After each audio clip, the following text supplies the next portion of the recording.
Strand 4, we are on page 59. We start with probability, and we have SOL 7.8 A and B. So students are asked to determine the theoretical and experimental probabilities of an event and investigate and describe the difference between the experimental probability and theoretical probability. So the theoretical probability of an event is just the measure of the likelihood that it will occur. So the theoretical probability is the definition here. And probability is always measured between 0 and 1, and it can be displayed as a fraction, decimal, or percent. So you might see it in any of those forms there. You're going to be seeing something like P, parentheses, and then whatever they're asking for what's going to occur. That's just read as probability of the event. The way it's calculated is you put the number of favorable outcomes over the number of possible outcomes. So in our first example, it says a bag contains 5 red marbles, 3 blue marbles, and 2 yellow marbles. 1 marble is selected at random. Find the probability of each outcome. So to find the probability of drawing yellow, there's only 2 yellow marbles in this bag, so we put 2 on top. That's the favorable outcomes. Over 10 is our total number of marbles in this entire bag if you count them all up. So that's the number of possible outcomes that we could have. So we have a 2 out of 10 chance of pulling a yellow marble out of the bag at random. And so that just is simplified to 1/5 in simplest form. You also could write this as 0.2 or 20%. Either of those would be good answers. For blue or yellow, we have 2 yellow and 3 blue. So in all, that's 5 marbles that would be okay for this event to happen. So we have 5 out of 10, and that's simplified to 1/2. For the next one, probability of red, blue, or yellow, that's all of the marbles in this bag. So that would be 10 out of 10 chance, which equals 1 over 1, or 1. So a 100% chance that you're going to get one of those colors. Now in our last one, it's asking for probability of getting purple. There are no purple marbles in here, so we do 0 out of 10, and 0 divided by anything is just 0. So there's a 0% chance that you will get a purple marble out of this bag because there are no purple marbles. Now that was theoretical probability, but experimental probability is based on an experiment. So theoretical probability was the event that should occur. So it's what we just did. It's what should happen. If this marble bag has 10 marbles and only 2 of them are yellow, then you theoretically have a 20% chance of pulling a yellow marble. But an experimental probability is when it's based on what actually occurred.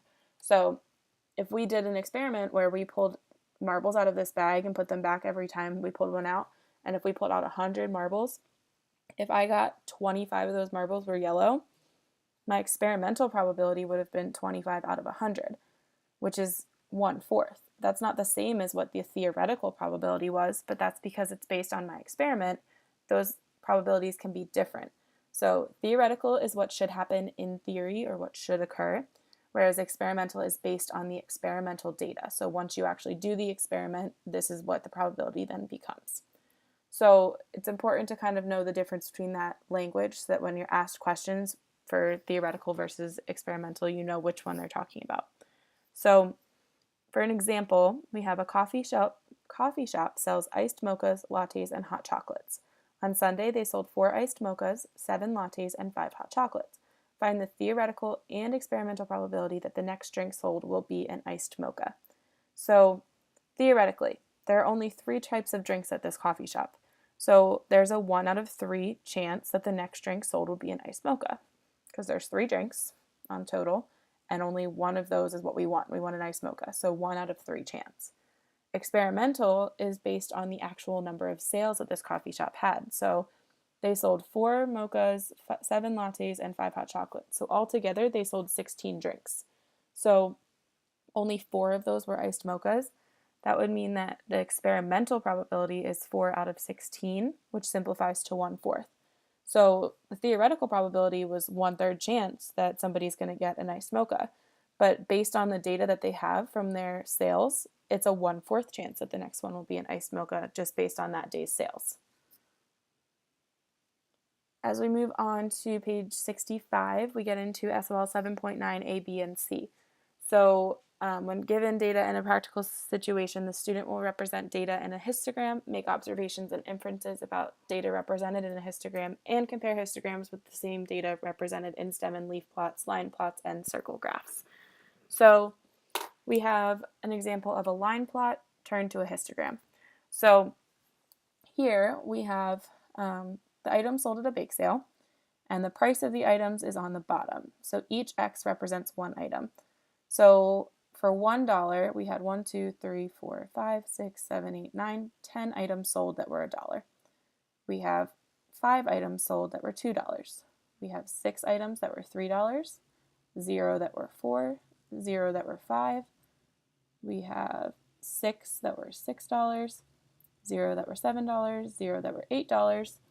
1, 2, 3, 4, 5, 6, 7, 8 that were $9, 0 that were $10, and 1, 2, 3, 4, 5, 6, 7, 8, 9 that were $11. So that's how we read the line plot. You just count the X's. Now, in a histogram, we put ranges of items. So this histogram is read as the number of items sold is on the y-axis, and our x-axis has that range of prices. So from $0 to $2, we sold, this looks like it's close to about 16 or 15 or so. So if we go back to our line plot and we just look from $0 to $2, that would be $1 or $2. That's 15 items. So this number here should be 15. Now from $3 to $5, if we do the next section, that's 6 items, 0 items, 0 items. So a total of 6. And that looks like that's what that's lined up with. So that looks correct. $6 to $8 cuts off here. That was 6, 0, and 0. So again, just 6, and that's the same height as the previous. So those are both 6. And then from 9 to 11, we have 8 here, 0, and 9. So in total, that was 17. And that's right below that line for 18, so that looks correct there. So it's just based on the range, so you can break them up in your line plot by separating each section and adding up those totals. Now, when you're talking about a pie charts are kind of looking at like the percentage, and it's not always labeled nicely, so we kind of have to gauge based on the size. So if you look at the histogram here, we have 1 to 10 has 4 players. 11 to 20 only has 1. 21 to 30 has 4. 31 to 40 has 1, and 41 to 50 has 1. That means that our largest chunks here are 1 to 10 and 21 to 30.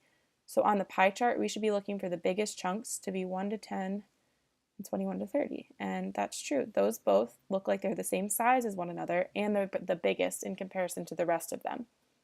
Now, the other 3 sections were all 1, which means they should all be equal to each other as well, but they should be a lot smaller than the 1 to 10 and 21 to 30.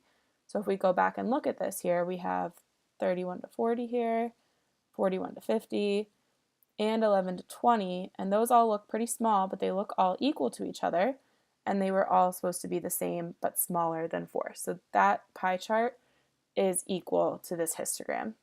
So you kind of just have to go based on size there and look for which one's the biggest, which ones are the smallest, and kind of compare it like that. Now the last type of conversion you'll have to do are stem and leaf plot to histogram. So a stem and leaf plot is just read as if I have 1, 0, 1, 0 is just the same as 10. So your stem is 1, the leaf was 0. If I have 1, 2, I have 1, 2, that's 12. 6, 8 would be 68. 5, 5 is 55. So that's how that's read. Now we have to go and look here. We have the number of students versus the number of items sold. So we have from 0 to 14, there are 8. From 15 to 29, there's 6. From 30 to 44, there's 3. 45 to 59, 2. And 60 to 74 is 1. So now we have to go into our stem and leaf plot. And if I want to look first from 0 to 14, that means right here I have 4, I have 4, I have 5, I have 6, and I have 7. That's already 5 numbers here. And then I'm going only to 14, so I'm going, I have 10, I have 12, and then I have 12. My next number in this row is 15. That's not in my 0 to 14 range. So I just spelled out all of these numbers that were from 0 to 14, and if we count how many that was, it was 1, 2, 3, 4, 5, 6, 7, 8. So that looks good so far. It was supposed to be 8 numbers. So far we're on the right track. Then we check our next set. And the next set is 15 to 29. So I start here with 15. I have 15, 15, and 17. And then in my 20s, I have 22, 22, and 28. Those numbers are all in between 15 and 29. And there's 1, 2, 3, 4, 5, 6 of those numbers. And that's what we were looking for. Next range that we have is 30 to 44. So I have 36 here. I have 42 and 44. I don't take this next number because it's 45. That was not in this range. That's 1, 2, 3 numbers, and that's what we were looking for, so that's correct. I look at my next range of 45 to 59. So that was 45 here, 55, and no other numbers in that range. That was only 2 numbers. That's what we were looking for. And my last range was 60 to 74. I only have 1 number in that range. It was 68, so that's true. So this stem and leaf plot had the same amount of numbers in each of those categories as what this histogram told us it would. So that's how you can kind of compare those two. So in our next example, it says Cosmic Inc. is a software company with 30 employees. The ages of the employees are displayed below using both a histogram and a stem and leaf plot. So the first question says, can you tell from the stem and leaf plot how many employees are between the ages of 20 and 29? If so, how many are there, and was it easy to find the answer? So from 20 to 29, that would be anything in this bin right here. So we have 1, 2, 3, 4, 5, 6, 7, 8, 9, 10, 11, 12, 13. 13 numbers are in this list of 20 to 29, and you can figure out how many people that was. It was only 13 people. It's easy because you can just see what the ages are that are listed. Next question says, can you tell from the histogram how many employees are between the ages of 30 and 39? If so, how many are there? And was it easy to find the answer? So 30 to 39 is this range, and it's at 11. It's right above 10 there, and in between 10 and 15, it's only a little bit higher than 10, so we'll say that's 11. So we can say, yes, there are 11 employees between that age group, and it's easy to see the total number in that category. Now in part C, it says, can you tell from the stem and leaf plot how many employees are between the ages of 36 and 43? If so, how many are there? And if not, explain your reasoning. So we're looking now from 36 to 43. So I have 30, 30, 30, 31, 32, 33, 33. So 37, 38, 39, 38, 38, 39. And then 42. 45 is going to be outside of the range we're looking for right now.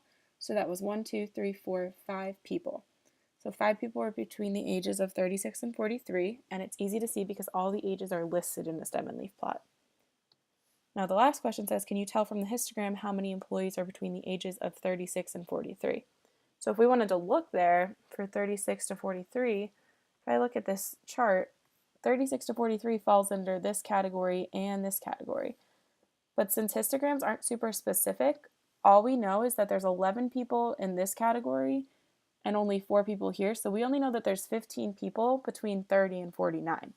We can't get any more specific because the data is just grouped by this set of numbers. We don't know what numbers are actually in there. So the stem and leaf plot's going to be a little bit more specific, whereas a histogram is just kind of giving you that broad look at the ranges of data that's available.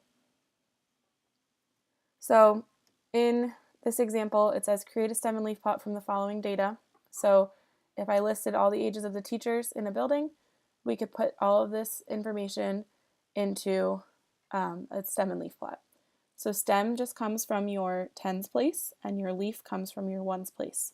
So I have a 1 here, and it just has an 8 on it. That's the only one that's a ones place of a 1. Now on my ones place of a 2, I have 20, so I put a 0. I have 21, so I put a 1. 25 gets a 5. And then we need 28, so we actually need to add an 8 there. And then none of the other ones have a 2. Let me check our 3s. So we have 32, 32 here, 38, and none of the rest of them have 3s. Then we check our 4s. So we have 40, 41, 45, 45, and 47, 48. So all of those numbers are listed there. And our last two numbers are 52 and 53. So that's all of our numbers put into a stem and leaf plot. Now you could break this up into a histogram by saying teachers from 18 to 29. You could have teachers from 30 to 49, and then teachers 50 to 69. And that could be your histogram that you break it down into. So there's lots of ways to represent this data. Stem and leaf plot is going to be super specific, whereas a histogram is a little bit less specific, so it's going to be harder to see actual numbers in those ranges.